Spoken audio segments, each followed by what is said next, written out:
And now, Ham Radio Concepts presents another exciting amateur radio video, keeping ham radio operators informed with a thorough look at the new products. Now, here's your host, Eric, KJ4YZI. Hey everyone, Eric, Ham Radio Concepts, and I want to show you how bad this looks and how good it's going to look afterwards. My wife's been yelling at me because I come up with some weird contraption to keep the coax going through my window and trying to insulate it so we don't lose the AC. And my wife is recording, so now she's happy that I'm finally taking care of it. And what I want to show you is I got the MFJ 4602 window feed-through panel. And basically, this will go, when you cut it to size, will go in the window frame, and then all your coax will plug into here, and then on the back side, and you can close the window on it.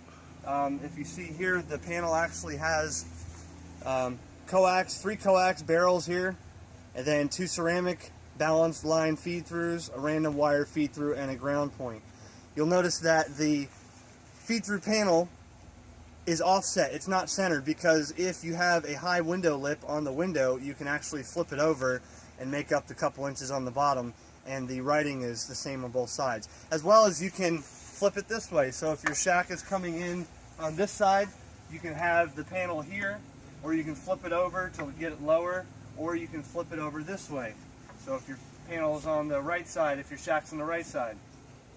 What I'm going to use to measure it is my antenna. If you look at the video I made on a loop antenna, and we use this as an antenna, and of course, like Jan said, it still works as a tape measure. So what I'm going to do is I'm going to take the tape measure and measure on the inside of the window track to get the proper dimensions to cut this. Once I cut it, it does come with weather stripping that I'll put around the outside so that when I close the window on it, it's got a nice tight seal. And the wife will be happy. The landlord doesn't want any more holes drilled. I can't drill any more holes here in a rented house. So if you're in an apartment or a rental, this is going to be perfect for you. So let me cut this down and we'll take this out and show you what it looks like. So I got it cut 35.5 inches. I have the weather stripping. I'm going to peel the sticker off and I'm going to wrap it all the way around so I have a really tight fit. Alright, so with all the weather stripping on here, it's got self-adhesive on. Sticky tape on one side. I have the whole window mount ready to go in with the weather stripping. And I forgot to mention, this is made out of cedar. So this will be good in the weather for a long time. I live in Florida, and weather is the worst thing for stuff like this. So the cedar should do a pretty good job at durability. Alright, so there you have it. Cut to length. The weather stripping, nice and tight seal on there. And you'll see I have now my coax going to my vertical back there, my one going to my HF wire up top, and my big coax going to the dual band antenna up top here on the pole, and my ground. The ground is going here, right to ground.